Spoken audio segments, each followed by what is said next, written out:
ज्ञानतिमिरान्धस्य ज्ञानाञ्जनशलाकया चक्षुरुन्मीलितं येन तस्मै श्रीगुरवे नमः। मूकं करोति वाचालं पङ्गुं लङ्घयति गिरिं यत्कृपातमहं वन्दे श्रीगुरुं। नमो महावदन्याय कृष्णप्रेमप्रदायते कृष्णाय कृष्णचैतन्य नाम्ने गौरतिसे नमः। हे कृष्ण करुणा सिन्धो दीनबन्धो जगत्पते गोपेश गोपिकाकान्त राधाकान्त नमस्तुते। नमो ब्रह्मण्यदेवाय गोब्राह्मणहिताय च जगद्धिताय कृष्णाय गोविन्दाय नमो नमः। तप्तकाञ्चन गौराङ्गी राधे वृन्दावनेश्वरी वृषभानुसुते देवी प्रणमामि हरिप्रिये। वृन्दायै तुलसीदेव्यै प्रियायै केशवस्य च कृष्णभक्तिप्रदे देवी सत्यवत्यै नमो नमः। नारायणं नमस्कृत्य नरं चैव नरोत्तमं देवीं सरस्वतीं व्यासं ततो जयमुदीरये। वाञ्छाकल्पतरुभ्यश्च कृपासिन्धुभ्यैव च पतितानां पावनेभ्यो वैष्णवेभ्यो नमो नमः। हरे कृष्ण कृष्ण कृष्ण हरे हरे, हरे राम राम राम हरे हरे। पद्म जगद्गुरु नित्यलीलाप्त विष्णु विष्णुपाद श्री श्रीमद भक्ति प्रज्ञान केशव गोस्वामी महाराजेर षष्ठविंशपूर्ति বিরহ তিথি বা তিরোভাব মহোৎসব। শ্রীল গুরুপাদ পদ্মের অপ্রাকৃত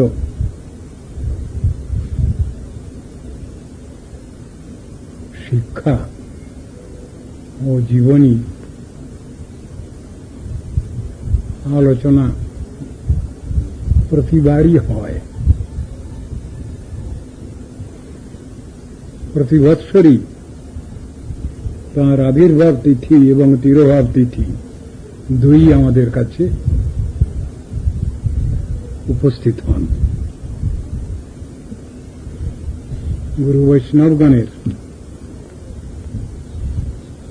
আবির্ভাব তিরোভাব তিথি আমাদের আত্মকল্যাণজনক অবস্থার সৃষ্টি করে।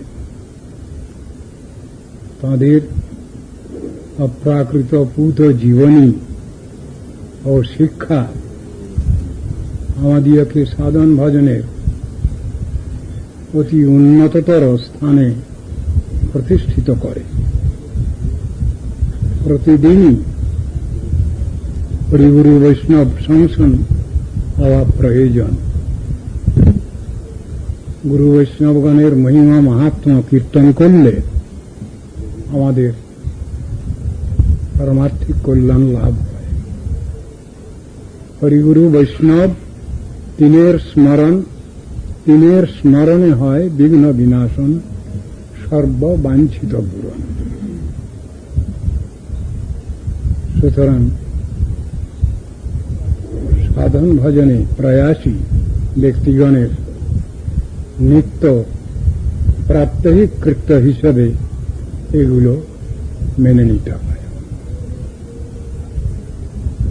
চাতুর্মাস্য ব্রত আরম্ভ হয়েছে, এটি হল চতুর্থ মাস। 3টে মাস আমাদের কেটে গেছে। শ্রাবণ ভাদ্র আশ্বিন, কার্তিক মাসে কার্তিক ব্রত পড়ছে। কার্তিক ব্রতের অপর নাম দামোদর ব্রত, ঊর্জ ব্রত বা নিয়ম সেবা। এই মাসে ভগবানের প্রতিবিধান করলে, ভগবানের নাম রূপ গুণ লীলা কথা শ্রবণ কীর্তন স্মরণ করলে ভগবান বিশেষ খুশি হন। এই মাস দামোদর কৃষ্ণের ভীষণ প্রিয় মাস এবং শ্রীজি রাধা দেবীরও বিশেষ প্রিয় মাস। শাস্ত্রে চাতুর্মাস্য ব্রতের মধ্যে ঊর্জাদর একটা কথা লেখা আছে। 64 প্রকার ভক্তঙ্গ যাজনের কথা শাস্ত্রে উল্লিখিত হয়েছে। ভগবানকে 64 রকমে ভালোবাসা যায়, যার নাম ভক্তঙ্গ। তার মধ্যে একটা আছে ঊর্জাদর। যেহেতু ঊর্জাদর লেখা আছে, সেই জন্যে অনেক সুবিধাবাদী ভক্ত তারা ঊর্জাদরের পরেই জোর দিয়ে থাকেন। কিন্তু চাতুর্মাস্য ব্রতের যে বিধান আছে শাস্ত্রে,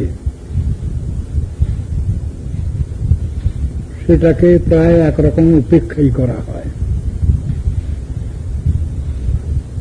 আমাদের পূর্ব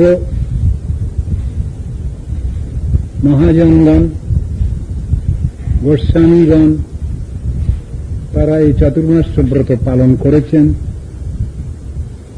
বিশেষ শ্রদ্ধা ভক্তির সহ। বর্তমানে চাতুর্মাস্য ব্রত প্রায় একরকম উঠেই গেছে। সকলেই কার্তিক ব্রত পালন করবার চেষ্টা করেন, তাতেই চাতুর্মাস্য ব্রতের ফল লাভ করারও চেষ্টা করে থাকেন। দেখা যায় আমাদের পূর্ব মহাজন স্বয়ং ভগবান শ্রীকৃষ্ণ, যিনি রাধা ভাবে শ্রী গৌরাঙ্গ মূর্তিতে জগতে প্রকটিত হয়েছিলেন, অখিল লোকগুরু অখিল লোকশিক্ষক রূপে জগতে যিনি সাধন ভজন নিজেই শিক্ষা দিয়েছেন।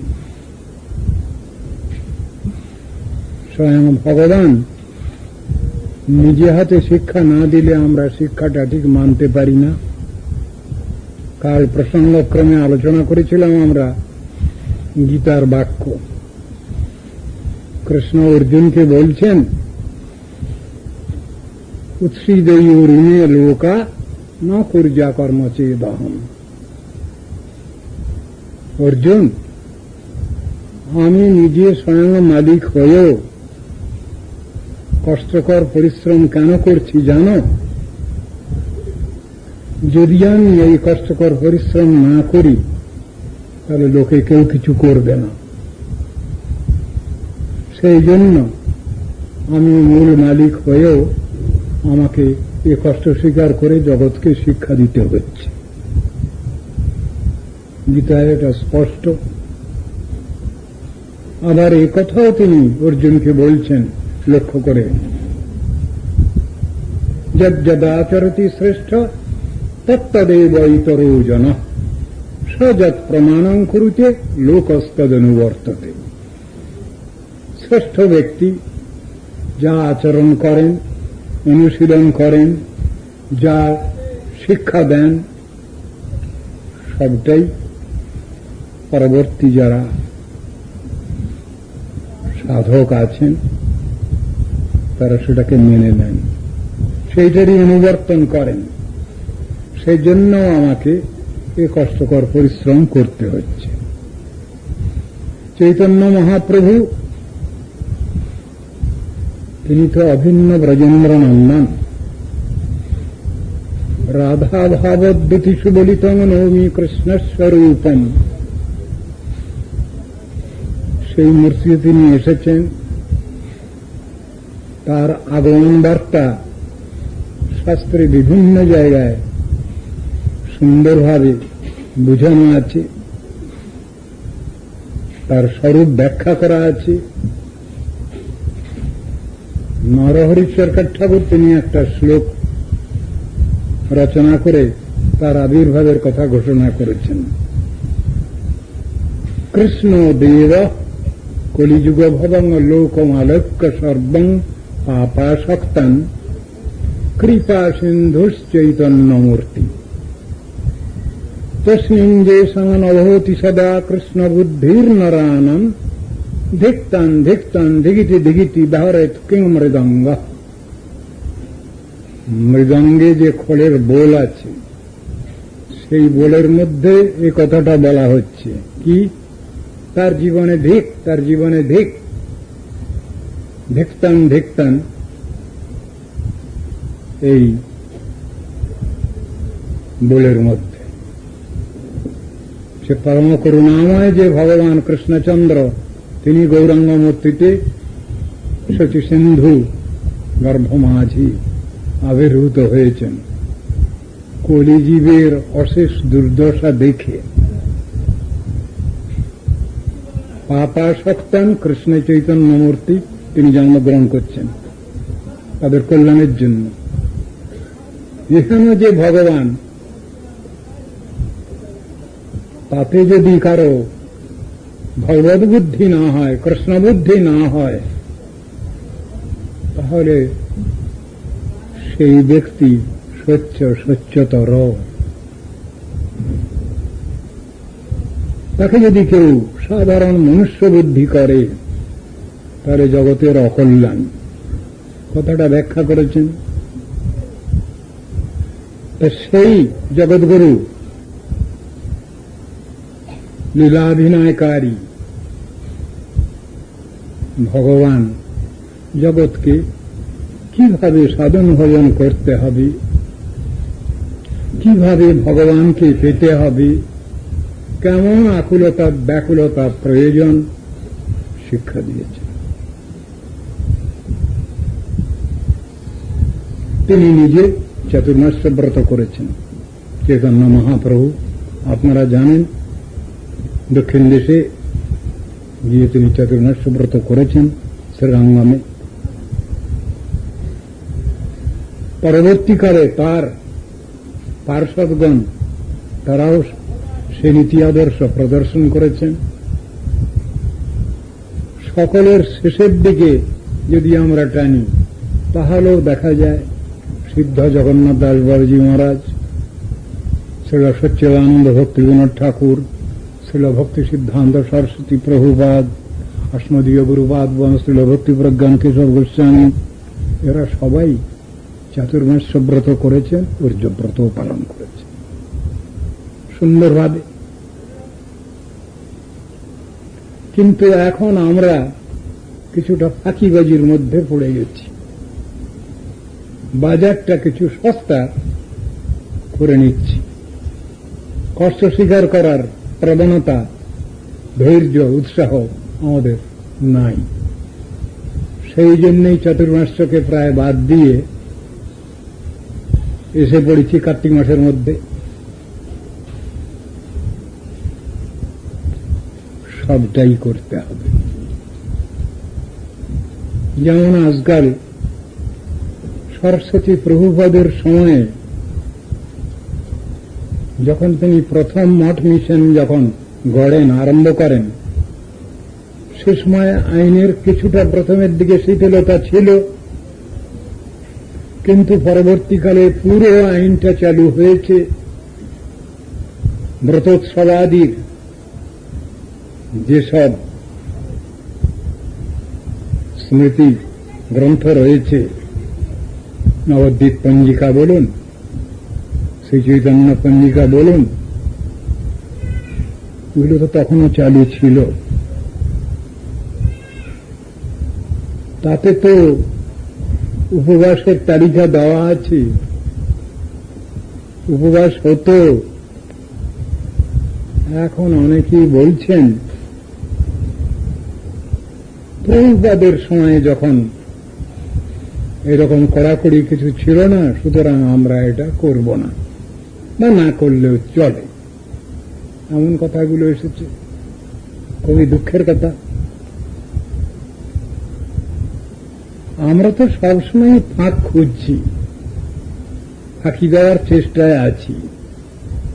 তার ভিতরে যদি কখনো কোথাও ফাঁকি দেওয়ার যুক্তি বা সুযোগ সুবিধা পেয়ে গেলাম, আর আমাদের রাখে কে ধরে কে। ঠিক বর্তমান পরিবেশ এমন হয়েছে। আমাদেরই গৌরী মঠের বিভিন্ন শাখায়, বিভিন্ন জায়গায়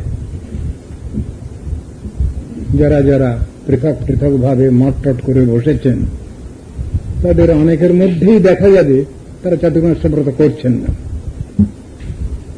ওই টেনে টুনে ঊর্ধ্বব্রত কার্তিক মাসটা কোন রকম করে করেন। কিন্তু গুরুবর্গ যা করেছেন তাতে আপত্তি কি হচ্ছে? তার তো নজির রয়েছে, প্রমাণ রয়েছে। সেখানে ফাঁকি দিলে লাভ কি হবে? সব সস্তার বাজার করে নেওয়া হচ্ছে কেন? আজ এমন অবস্থা হয়েছে, এই গৌড়ীয় মঠেরই বিভিন্ন শাখায় যে তারা বহু প্রয়োজনীয় উপবাসাদিও বর্জন করছেন। আপনারা শুনলে অবাক হবেন না, আমার কাছে খবর আছে অনেকেই আজকাল রামনবমী করেন না, নিত্যানন্দ ত্রয়োদশী করেন না, বলদেব পূর্ণিমা করেন না, মহাবিষ্ণুর অবতার অদ্বৈত সপ্তমীর আবির্ভাব তিথি পালন করেন না, মাকড়ি সপ্তমী। এরকম আরো অনেক কিছু আছে। তা একদিকে ওদিকে উপবাস কমিয়ে দেওয়া হল, আর একদিকে বহর বেড়েছে। যেখানে উপবাসের দরকার নেই সেখানে উপবাসের ব্যবস্থা। শিব ঠাকুরের আবির্ভাবের দিনে, শিব চতুর্দশীর দিনে উপবাস না করলেও হয়, তবে যদি কেউ করেন সেই জন্য হয়তো সেখানে উপবাসের ব্যবস্থা দেওয়া হল, বা তৎপরদিন পরদিবস পালনের ব্যবস্থা দেওয়া হয়েছে। ওদিক দিয়ে বেড়ে যাচ্ছে। কোন শক্তি জাতীয় তত্ত্বের আবির্ভাবের দিনেতে উপবাসের ব্যবস্থা নাই। কেউ কেউ ব্যবস্থা দিচ্ছেন, করছেন। তাহলে যেগুলো প্রয়োজনীয় ব্যাপার সেইগুলোকে বাদ দিয়ে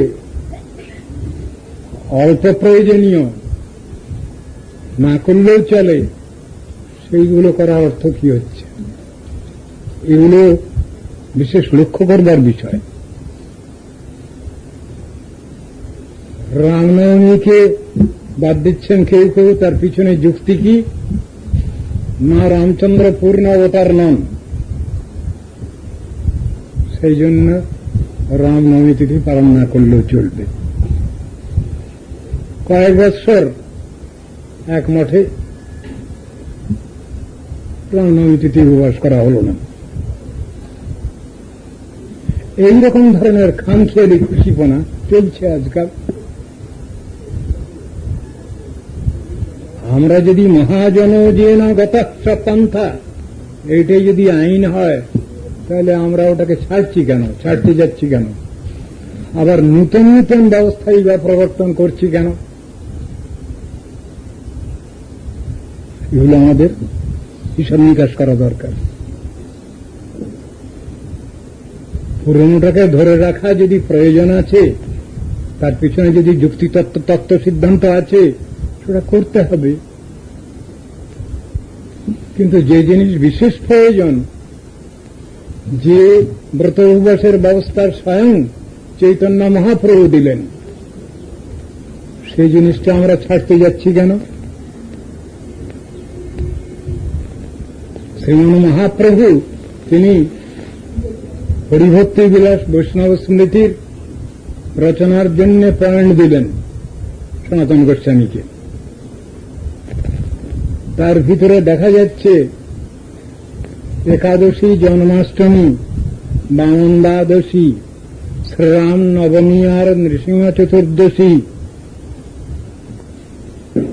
এইসবে বৃদ্ধাত্যাগ, অবৃদ্ধকরণ এসব ব্যবস্থা দেবে তুমি সব। তো লিস্টের ভিতরে এনলিস্টেড এটা,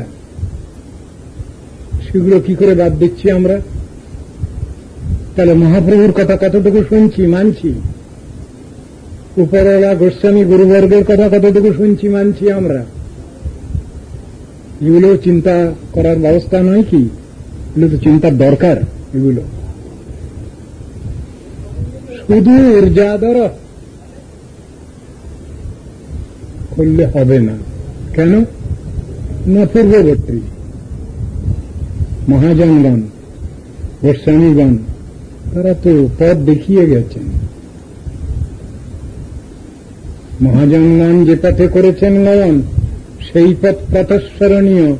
সেই পথ লক্ষ্য করে স্বীয় কীর্তির ধ্বজা ধরে আমরাও অববরণীয়। যদি এ কথা ঠিক, তাহলে ছাড়ছি কেন? আবার নূতন নূতন জিনিস টেকআপ করছে কেন, যেটা অপ্রয়োজনীয়? দরকার কি? এসব জিনিসগুলো বিচার খাওয়া দরকার।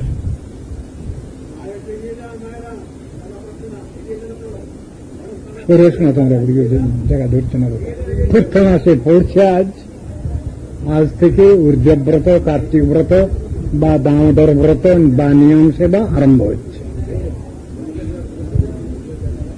দামোদর ব্রতেতে বিশেষভাবে কিছু বিধি নিষেধ রয়েছে। ঊর্ধ্বব্রত থেকেও আরেকটু কঠোরতা আছে, সেটুকু আমরা আলোচনা করব। আর এই ব্রতকালে প্রত্যহ সত্যব্রত মুনি রচিত যে শ্রী দামোদরাষ্টকম, এটা প্রত্যহ গান করতে হবে, স্মরণ করতে হবে, আলোচনা করতে হবে। এটা বিশেষ বিধি আছে। কিছু বেশি জিনিস, কিছু ত্যাগ স্বীকার করতে হবে লেখা আছে। আর কিছু কিছু জিনিস বেশি অনুশীলন করতে হবে। অন্য দিনে যতটা হরিনাম করি তার থেকে বেশি করে নাম করতে হবে। অন্য দিনে যতটুকু গ্রন্থ আলোচনা করার সুযোগ হয় তার থেকে বেশি করে করতে হবে।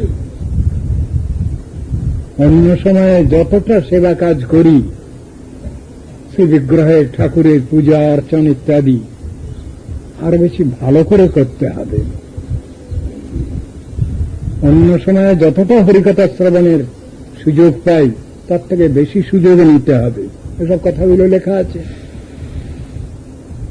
চাতুর্মাস্য ব্রতই করি আর ঊর্ধ্বব্রতই করি। বাড়িতে থেকে করা দায় ঠেকা গেছে। শাস্ত্রে যা বিধিবিধানগুলো আছে সেগুলো কোন তীর্থে গিয়ে করতে হবে বা কোন ধামে গিয়ে করতে হবে, এই নির্দেশ আছে।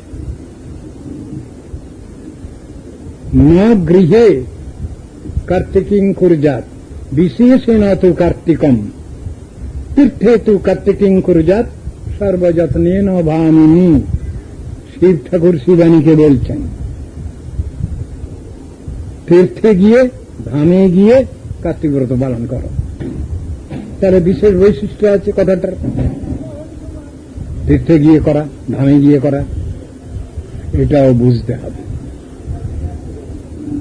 যেসব নিয়মগুলো আছে আমি আজকে শুধু কেবলমাত্র আরম্ভ করে দেব, সময় তো হয়ে গেছে প্রায়, তাহলেও নিয়ম রক্ষা করব।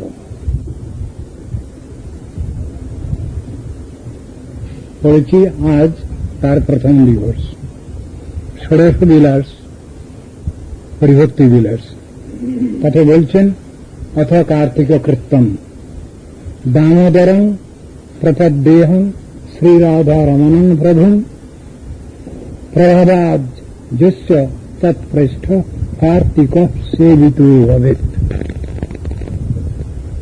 কার্তিক কৃত্য সম্বন্ধে বলছেন, আমি রাধারমণ প্রভু দামোদরের শরণাপন্ন হই, যাঁর প্রভাব হেতু তদীয় প্রিয়তম কার্তিক মাস পরিসেবিত হবেন। স্কন্দপুরাণ ও পদ্মপুরাণে কার্তিক কৃত্যাদি স্পষ্টরূপে প্রকাশ পাইয়াছে, তথাপি আমি একত্র সার সংগ্রহ করে এ স্থানে লিখিতেছি। বৈষ্ণব ব্যক্তি বিশেষ করে এই কার্তিক মাসে নিত্য দামোদরের অর্চন, প্রাতঃ স্নান, ব্রত প্রভৃতি কার্য সমুদায় অনুষ্ঠান করবেন। দিন বিশেষে যে ভগবত পূজনাদি করতে হবে, অগ্রে লেখ্য বিশেষ বিধি দ্বারা তা বিবেচনা করবে।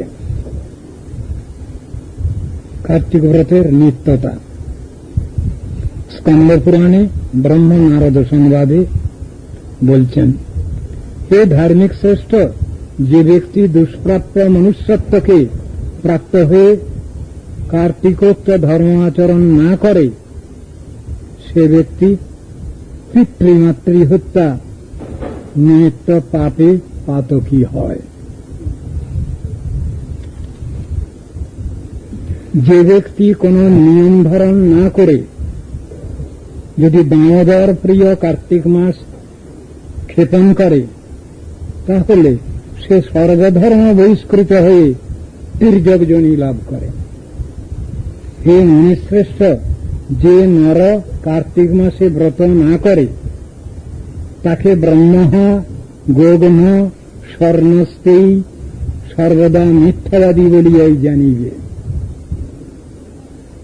হে মুনিশার্দুল, বিশেষ করে বিধবা যদি কার্তিক মাসে ব্রত না করে, তবে সে নিশ্চয়ই নরকে পতিত হবে। গৃহস্থ মনুষ্য যদি কার্তিক মাসে ব্রত না করেন, তাহা হইলে তাহার ইষ্টাপূর্ত সমস্ত কর্ম বিফল হবে এবং মহাপ্রলয় পর্যন্ত নরকে বাস করতে হবে। কার্তিক মাস উপস্থিত হলে যদি কোন ব্রাহ্মণ ব্রতপরামুখ হন, তাহলে ইন্দ্রাদি দেবতা সকল তার প্রতি বিমুখ হবেন। হে বিপ্রেন্দ্র, যদি কোন ব্যক্তি কার্তিক মাসে ব্রত না করে বহু বহু যজ্ঞ দ্বারা যাগ, শত শত শ্রদ্ধাদি অনুষ্ঠান করেন, তথাপি তিনি স্বর্গলোক প্রাপ্ত হন না। জ্যোতি, বিধবা, বিশেষত বর্ণাশ্রমী যদি কার্তিক মাসে বৈষ্ণবব্রত না করেন, তাহলে তারা নরকে পতিত হন। হে বিপ্রেন্দ্র, যদি কার্তিক মাসে বৈষ্ণবব্রত না করল, তবে তার বেদ পাঠ, পুরাণাদি শাস্ত্র পাঠে কি হবে? যে ব্যক্তি জন্মাবধি যথাবিধি যে পুণ্য উপার্জন করেছে, সে যদি কার্তিক মাসে কার্তিক ব্রত না করে, তাহলে তার সেই সকল পুণ্যই ভস্মীভূত হয়। যাহা দান করিয়াছে, যাহা জপ করিয়াছে, যে কিছু সমূহ তপস্যা করিয়াছে, কার্তিক মাসে ব্রত না করলে তৎসমুদায়ী বিফলতা প্রাপ্ত হয়। এ নারদ, কার্তিক মাসে উত্তম বৈষ্ণবব্রত না করলে সপ্ত জন্মার্জিত পুণ্য নষ্ট হয়। হে মহামুনি, যারা কার্তিক মাসে পবিত্র বৈষ্ণব নামক এই ব্রত করেন নাই, এই সংসার মধ্যে সেই সকল মানুষকে পাপস্বরূপ বলে জানবে।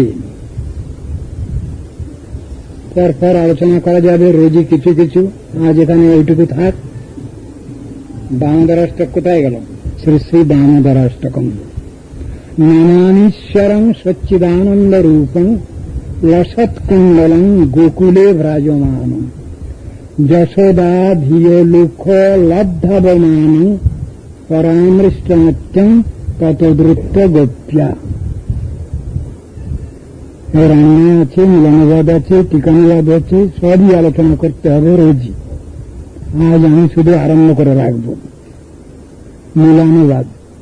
যাঁর গণ্ডাধ্যায়ে দোদলীয়মান কুণ্ডলাধ্যায় ক্রীড়া করছে, যিনি গোকুল নামক অপ্রাকৃত চিহ্ন ধামে শোভমান, যিনি দধিয়াণ্ড ভগ্ন করার অপরাধে মাতা যশোদার ভয়ে ভীত হয়ে উদুখল থেকে লম্ফ প্রদান পূর্বক অতি বেগে ধাবমান, মাতা যশোদাও তদপেক্ষা অধিক বেগে পশ্চাৎ পশ্চাৎ ভাবিত হয়ে যাঁর পৃষ্ঠদেশ ধারণ করেছিলেন সেই সচ্চিদানন্দ স্বরূপ সর্বশক্তিমান শ্রীকৃষ্ণকে আমি নমস্কার করি।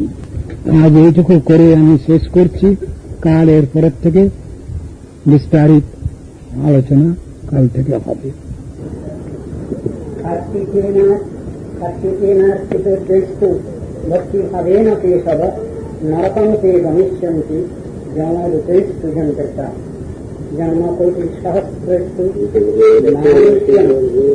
प्राप्तदुर्लभं कार्तिकेनार्चितो विष्णुर्हारितं तेन जन्मव। যারা কার্তিক মাসে ভক্তিভাবে কেশবকে অর্চনা না করেন তারা যমদূত কর্তৃক যন্ত্রিত হয়ে নরকে গমন করে। সমুদায় তীর্থে স্নান করলে যে ফল হয়, সর্বপ্রকার দান করলে যে ফল হয়, কার্তিক মাসের ফলের সঙ্গে সেই সব কোট্যাংশেরও এক অংশ হতে যোগ্য হয় না।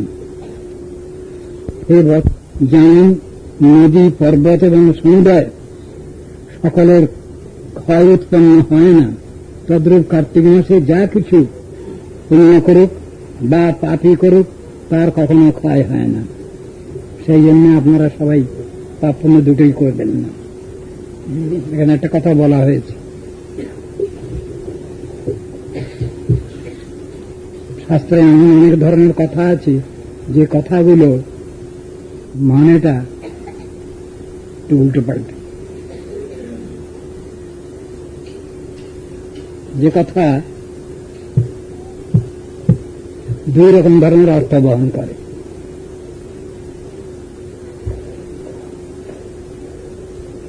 পুণ্য করতে হবে ভালো কথা, পাপ করবে না, তার সব পাপ কেটে যাবে। এই জন্য যদি আমরা পাপটাও করি তাহলে সেটা কিন্তু নামাপরাধের মধ্যে চলে যাবে, তা হবে না। নাম বলে পাপ বুদ্ধি হয়ে যাবে, সেটা নয়। মুখ্য তাৎপর্য বুঝতে হবে। হে ব্রাহ্মণ, কার্তিকের সমান মাস নেই, সত্যযুগের সমান যুগ নেই, বেদের সদৃশ শাস্ত্র নেই, গঙ্গার সমান তীর্থ নেই। অতএব বৈষ্ণবগণের সম্বন্ধে কার্তিক মাস সর্বদা প্রিয় বলে জানবে। তাহলে বৈষ্ণবগণের পক্ষে লেখা হয়েছে, তাহলে অবৈষ্ণবদের পক্ষে নয় তো? যদি প্রশ্ন ওঠে, সকলের জন্য। সত্যযুগের সমান যুগ নাই বলা হয়েছে। কেন? সত্যযুগে ধর্ম চতুষ্পাদ ছিল, পূর্ণ। সেই জন্য সত্যযুগের মহিমা বিশেষ করে বলা আছে। অন্য আধিকারিক দেবদেবীর নাম নয়, ভগবানের নাম, নারায়ণের নাম, বিষ্ণুর নাম, কৃষ্ণের নাম, একথা বলা আছে। এত পরিষ্কার ভাবে লেখা থাকা সত্ত্বেও আর সন্দেহের কি কথা কি আছে? সাধন ভজন ব্যাপারটাই ভগবানকে লক্ষ্য করে, কৃষ্ণকে লক্ষ্য করে।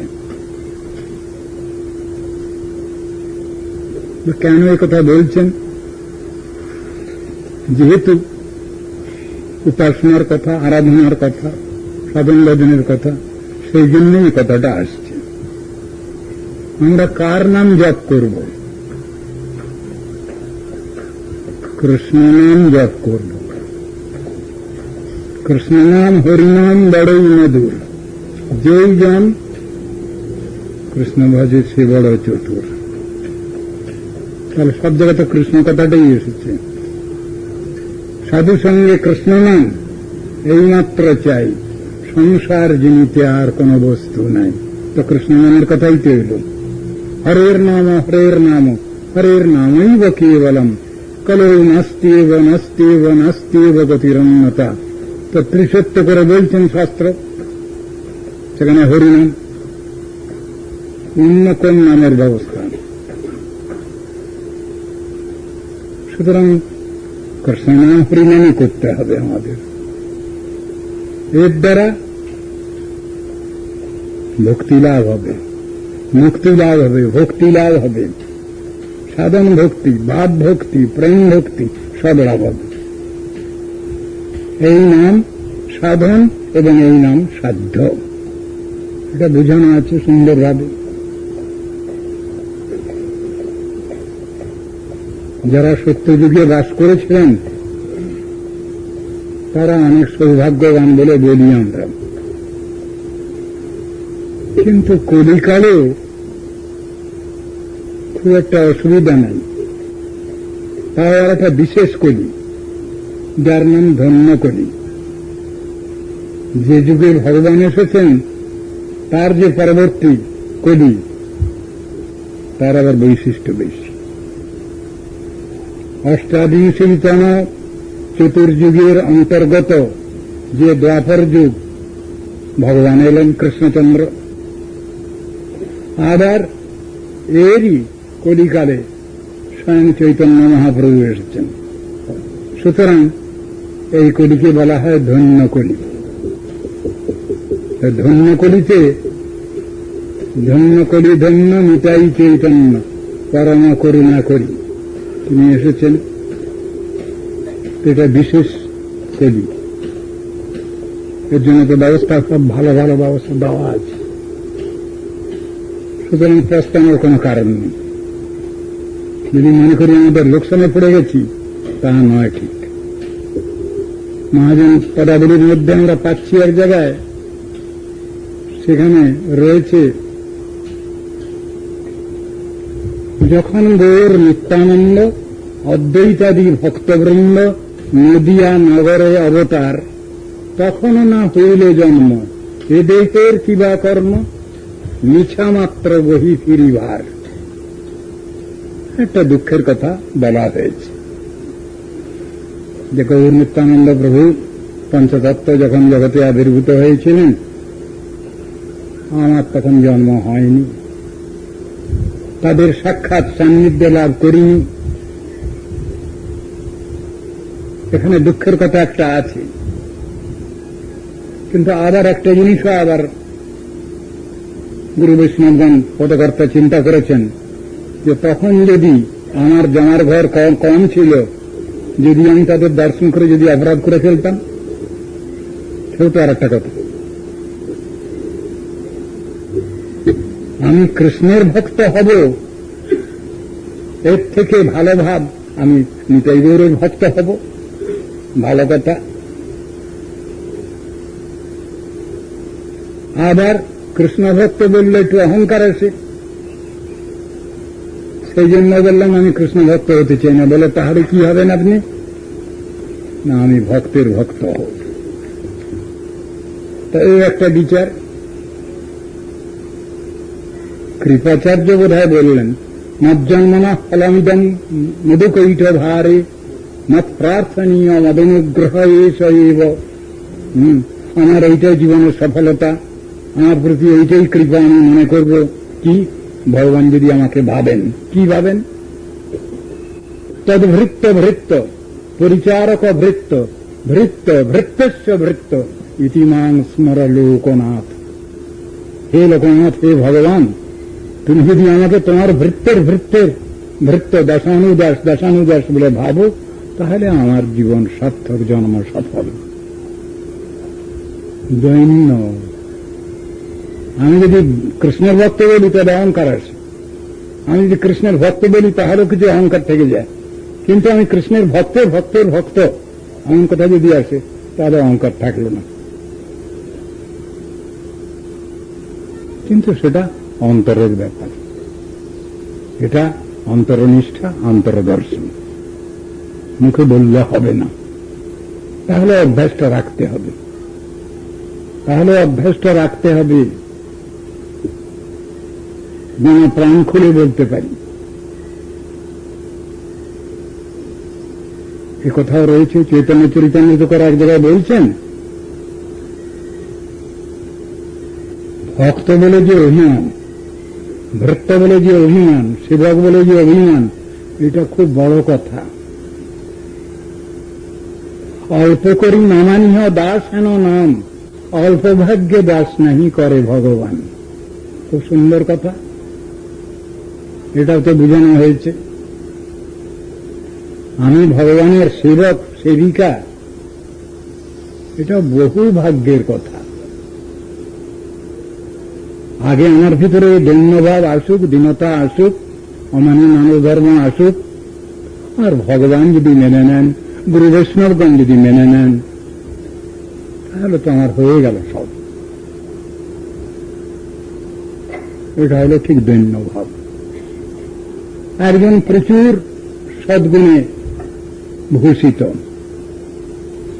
কিন্তু যদি তার পরিভক্তি না থাকে, যদি তার শ্রদ্ধা না থাকে, শাস্ত্র বলছেন হল না, হল না।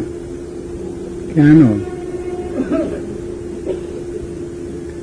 হরাবে ভক্তস্য কুতো মহদ্গুণা, হরিতে যার অভক্তি তার কোন কাজের হবে না। কেন? যিনি ভগবানের প্রভুত্ব স্বীকার করছেন না, সাধুগুরু বৈষ্ণবের প্রভুত্ব স্বীকার করছেন না, সেই ক্ষেত্রটা বলছেন মনোরথে না অসতি ধাবত বই, অসৎ মনোরথে তিনি প্রভাবিত। মন শব্দে ব্যাখ্যা দিয়েছেন শাস্ত্রে। মনটা কিরকম? দ্বৈতে ভদ্রাভদ্র জ্ঞান, সব মনোধর্ম, এই ভালো এই মন্দ এই সব ভ্রম। মনোধর্মী মানে সকালে একরকম, দুপুরে একরকম, সন্ধ্যা একরকম, সব সময় পাল্টাচ্ছে তার অবস্থাটা। এর নাম হল মনোধর্ম, অসিলেটিং মুড। চিন্তা ভাবনা সবসময় করে উঠতে পারছি না আমি। অর্জুন প্রশ্ন করেই বসলেন কৃষ্ণের কাছে। গীতায় বর্ণনা রয়েছে, বহু উপদেশ শ্রবণ করবার পরও সখা অর্জুন প্রশ্ন করে বসলেন কৃষ্ণের কাছে, বহু উপদেশ তো তুমি দিলে আমাকে, অনেক ভালো ভালো কথা শুনলাম, কিন্তু কিছুই তো মনে রাখতে পারি না, সবই তো ভুলে যাচ্ছি। এখনই বলছো, এখনই ভুলে যাচ্ছি, তো কি করব?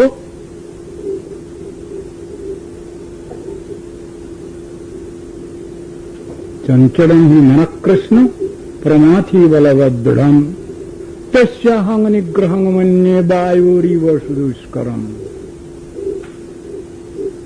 কিন্তু কিছু বল ভরসা রাখতে পারছি না, ভীষণ চঞ্চল আমার মন।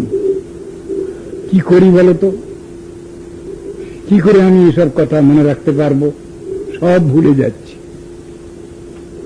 প্রমাথি, এ কারো কোনো এ মানে না, শাসন মানে না।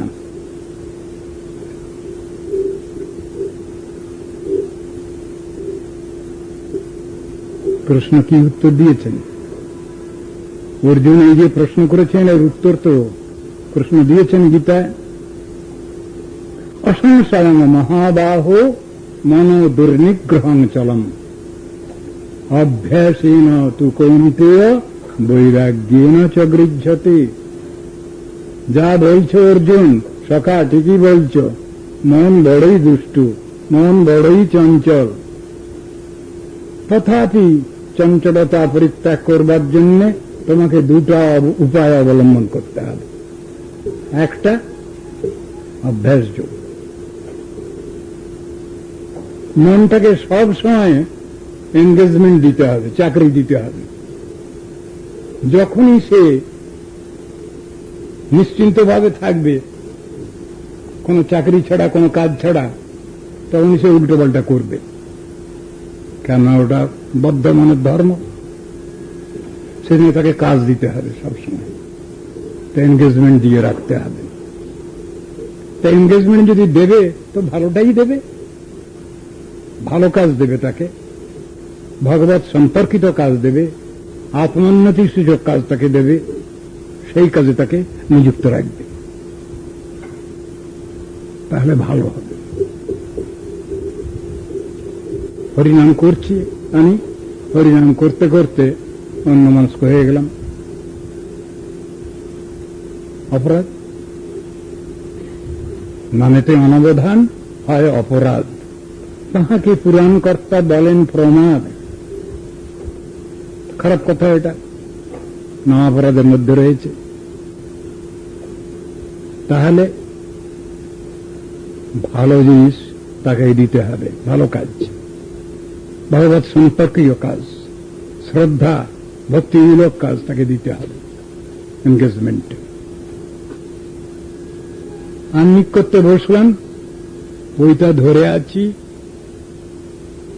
মনটা ঘুরে এলো, কলকাতা, বোম্বে, দিল্লি, ম্যাড্রাস সব ঘুরে চলে এলো।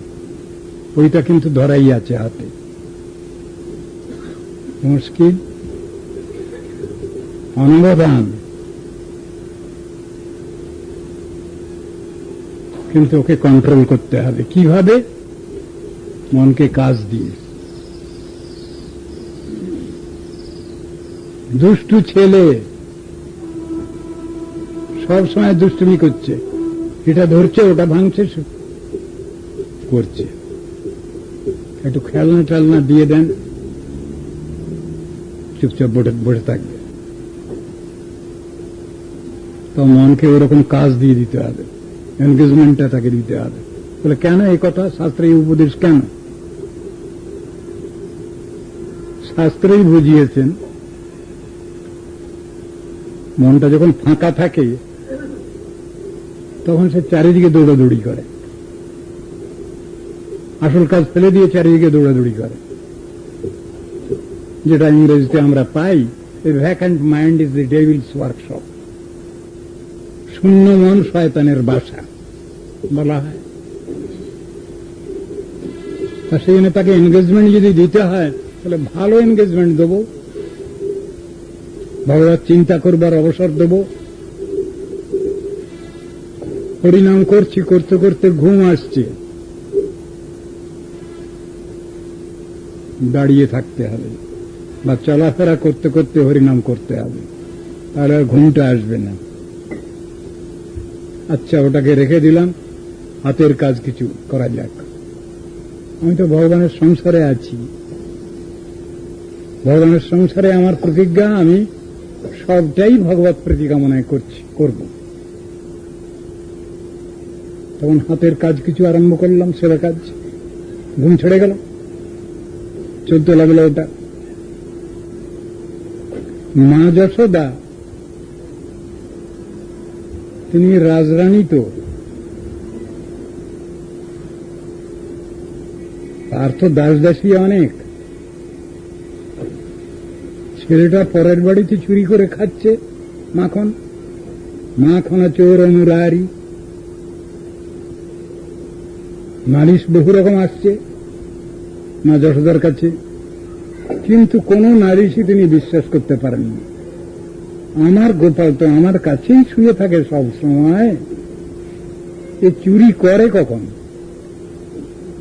এরা আমার ছেলেটাকে দেখতে পারে না, এই জন্য কেবল ওদের বিরুদ্ধে নালিশ করে। আসলে ছেলেটা কিন্তু ওরকমই দুষ্ট। ওরা মিথ্যা কথা বলে না, ঠিকই বলে। মা যশোদা বুঝে উঠতে পারেন না। পরে আস্তে আস্তে এমন নালিশ আসতে লাগলো, মা যশোদাকে একটু বিশ্বাস করতেই হলো, যেসব দুষ্টুমি করে ছেলে। যেই মা ভোরবেলায় উঠে চলে যায়, গোপাল অংশুষ্ঠুর করে বেরিয়ে পড়ে। পাশের ঘরেই ঘর ঘর ঘর ঘর আরম্ভ হয়ে গেছে, দধি মন্থন আরম্ভ হয়েছে, গিয়ে হাজির হচ্ছে। সমস্ত সব গয়নাগাটি সব লাগানো আছে গায়ে, এত গয়না আছে যে অন্ধকারেও দেখা যাবে সব। আবার কতগুলো গয়না আছে, আওয়াজ হবে সব, রুমিজুনো আওয়াজ হবে সব। সেগুলোকে চেপে ধরেছে শয়তান, তো দেখছে কোথাও কোন ঘরে, তো সেখানে দধি মন্থন হচ্ছে, প্রদীপ জ্বলছে, ও দিয়ে নিভিয়ে দিল। আগেই দেখে নিয়েছে কোথায় কি আছে, নিয়ে দৌড়ে পালাচ্ছে। চোর চোর, ধর ধর ধর ধর, চোর চোর, চুপ। আবার এমনি করে দিচ্ছে, সাবধান, কিছু বলবে না, বললে আবার আরো বেশি উৎপাত করবে। ব্যাপারগুলো কি? যেখানে কিছু পাচ্ছে না সেখানে বাচ্চা দোলনাতে বাচ্চা শুয়ে আছে, ফোনে চিমটি কেটে দিল আর চ্যাম হ্যাঁ লাগিয়ে দিয়েছে, ও দৌড়ে পালালো। কোন গৃহস্থের বাড়িতে উঠানে শশা গাছটা আছে, গোড়া থেকে কেটে দিয়ে চলে এলো, উপরে দিয়ে চলে এলো। এইরকম ধরনের নালিশের পর নালিশ সব আসছিল, কিন্তু বিশ্বাস করতে পারছেন না কিছুদিন। কিন্তু এমন অবস্থা হলো শেষকালে, উনি মনে করলেন বোধহয় কিছু কিছু করছে এরকম ধরনের, তাহলে এরা মিথ্যা মিথ্যি কেন বলবে? সব সমস্ত দাস দাসীকে যারা ওইসব কাজগুলো করছিলেন, দেখ আমি করব, আমার ছেলের ঘরে এত খাবার, সে ঘরে খায় না, পরের বাড়িতে গিয়ে চুরি করে ননি মাখন, আশ্চর্য ব্যাপার। তাই সব দাস দাসী এরা করে তো খুব যত্ন করে করে না বোধ হয়, এই জন্য খায় না। তা তিনি নিজেই দধি মন্থন করতে বসেছিলেন। দধি মন্থন যখন করছিলেন তখন কি তার মুখটা কিন্তু বন্ধ ছিল না। একদা গৃহদা শিশু যশোদানন্দ গেহিনী কর্মান্তর নিযুক্তাসু নির্মমন্ত স্বয়ং দধি। দধি মন্থন করছিলেন তিনি, কিন্তু মুখটা তার খালি ছিল না, কৃষ্ণ গুণগান করে যাচ্ছেন, ভগবানের লীলা কথা গান করে যাচ্ছেন। ওই হাতে কাজ করো, মুখে নাম করো, একটা কথা আছে। হাতে যে কাজটা সেটা সেবা কাজ, আর মুখে নামটা করাও সেবা কাজ, কিন্তু দুটোই একসঙ্গে করতে হবে। অনেকে আমাদের প্রশ্ন করেন আজকাল, আমি যদি শুধুই সেবা কাজ করি, যদি হরিনামটা না করি, আমার হবে না, চলবে না। হরিনামও করতে হবে, সংখ্যা নাম, আবার সেবা কাজও করতে হবে, নির্দিষ্ট সেবা কাজও করতে হবে। ওটা ছেড়ে এটা, এটা ছেড়ে ওটা, তা নয়। ওই নাম এবং সেবা পরস্পরের পরিপূরক, একটা করলে হবে না, দুটোই করতে হবে। সংখ্যা নাম যা আছে, নির্বন্ধ নাম যা আছে, সেটা করতেই হবে। তার ভিতরে আবার বিভিন্ন রকমের সেবাগুলো করতে হবে, সময়টা বের করতে হবে।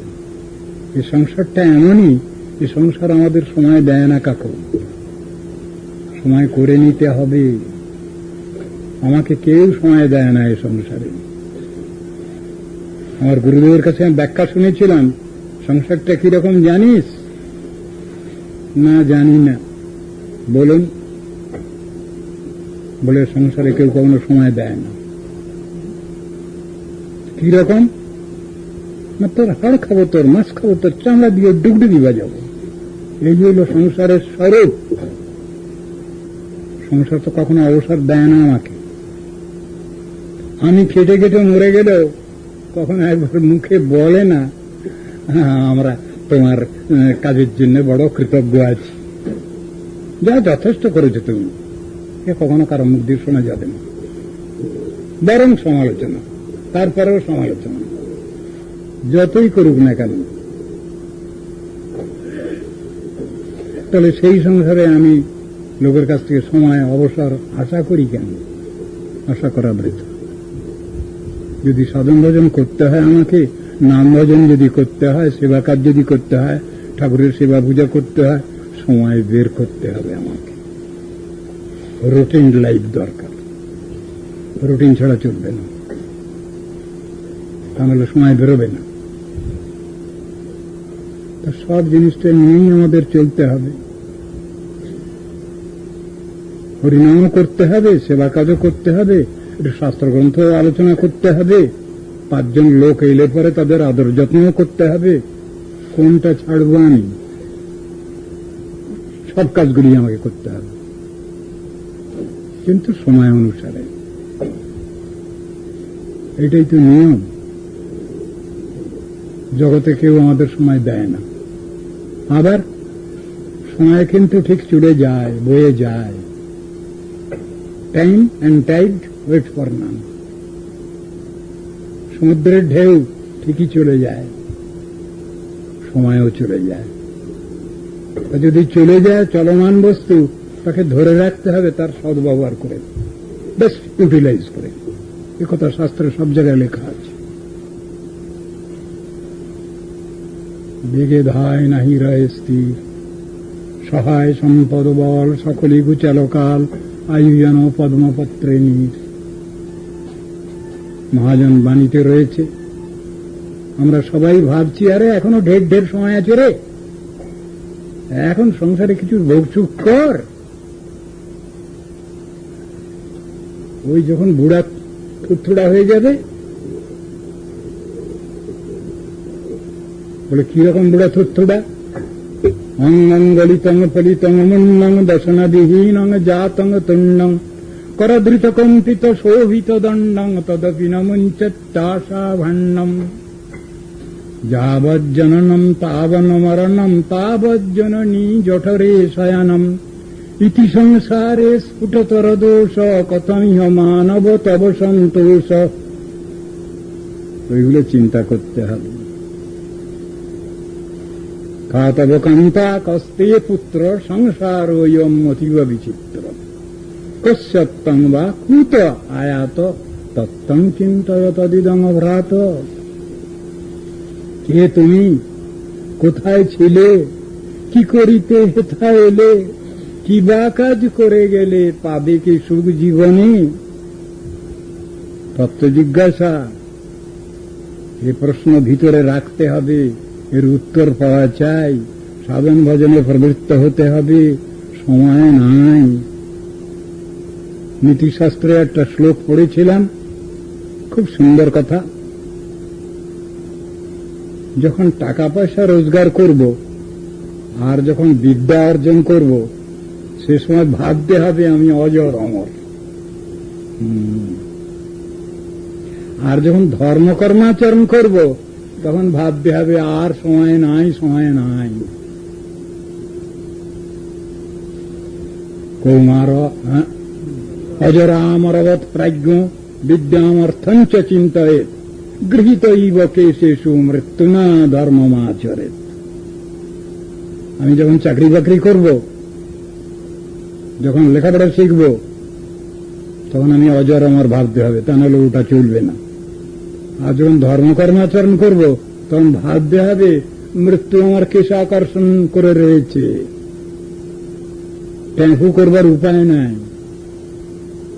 এ না ভাবলে ধর্মাচরণ হবে না।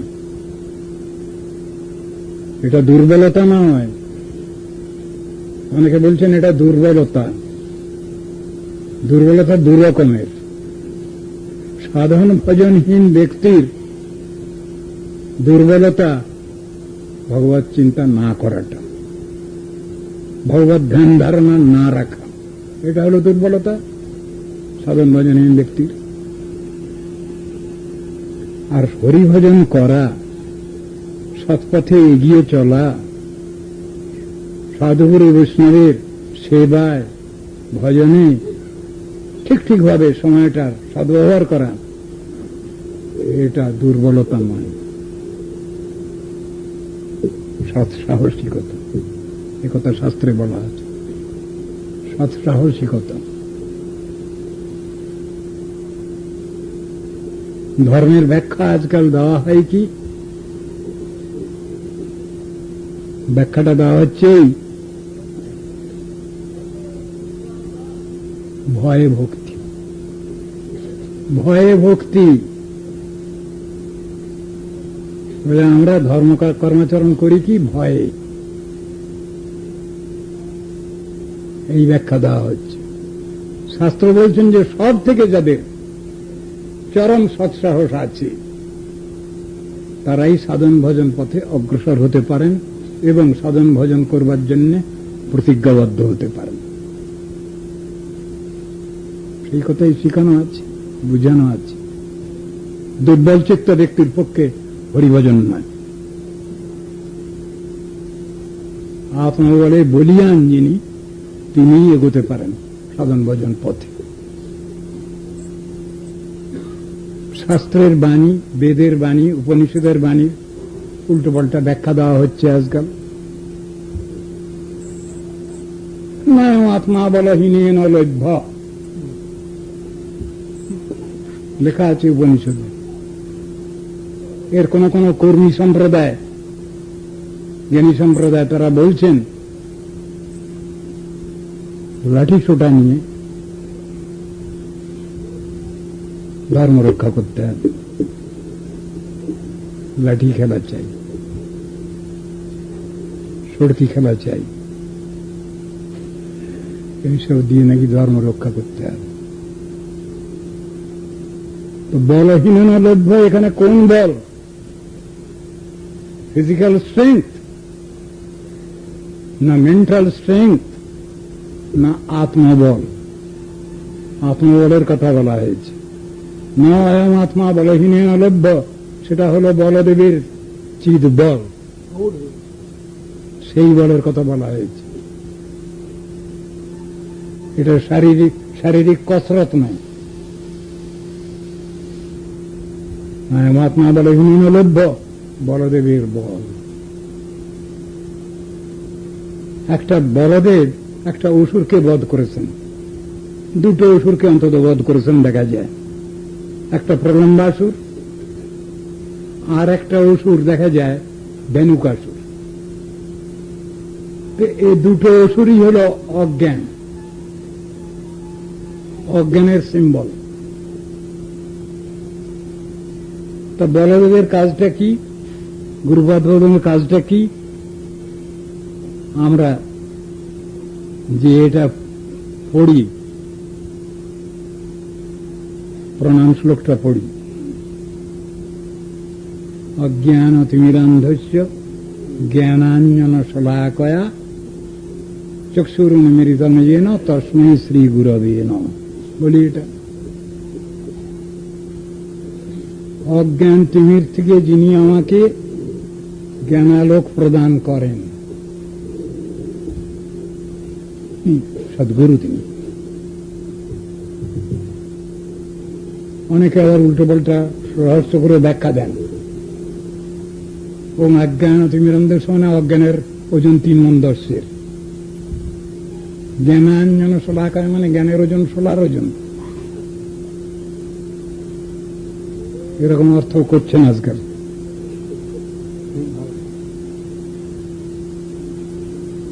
শাস্ত্রীয় অর্থ নিতে হবে তো আমাদের, পজিটিভ সাইডের অর্থ নিতে হবে। জগতের যত চিন্তা ভাবনা, জগতের যত ক্রিয়াকলাপ অনুষ্ঠান, সবগুলি তাৎকালিক, এর কোন বিশেষ সুফল নাই। শাস্ত্রে যত শব্দ ব্যবহার হয়েছে, এই সব শব্দগুলো শব্দ সামান্য নয়, শব্দ ব্রহ্ম, একথা বলা হয়েছে। আমরা সাধারণভাবে যেসব গল্প গুজব করি, সেগুলো শব্দ সামান্য। শাস্ত্রে যেটা লেখা আছে শব্দ ব্রহ্ম, তার প্রতিটি শব্দই শব্দ ব্রহ্ম। তা শব্দ ব্রহ্মের তো অপরিসীম ক্ষমতা। সে শব্দ উচ্চারণ করলে কে উচ্চারণ করবেন? চেতন জিহ্বায় যদি উচ্চারিত হয় সেই শব্দ, ঠিক ঠিক ফল পাওয়া যাবে। সেই নাম যদি নামব্রহ্ম, নাদব্রহ্ম যদি চেতন জিহ্বায় উচ্চারিত হয়, সেবন্মুখ জিহ্বায় যদি উচ্চারিত হয়, সঙ্গে সঙ্গে ফল। সেই নাম আমার কাছে তাঁর স্বরূপ প্রকাশ করেন, সেই নাম আমার কাছে তার পূর্ণ স্বরূপ অবগত করেন। ঈষদ বিকশিপুন দেখায় নিজ রূপগুণ, চিত্ত হরিলয় কৃষ্ণ পার, একথা বর্ণনা আছে। কৃষ্ণ নাম ধরে কত বল, এই কীর্তনের মধ্যে পাওয়া যাচ্ছে।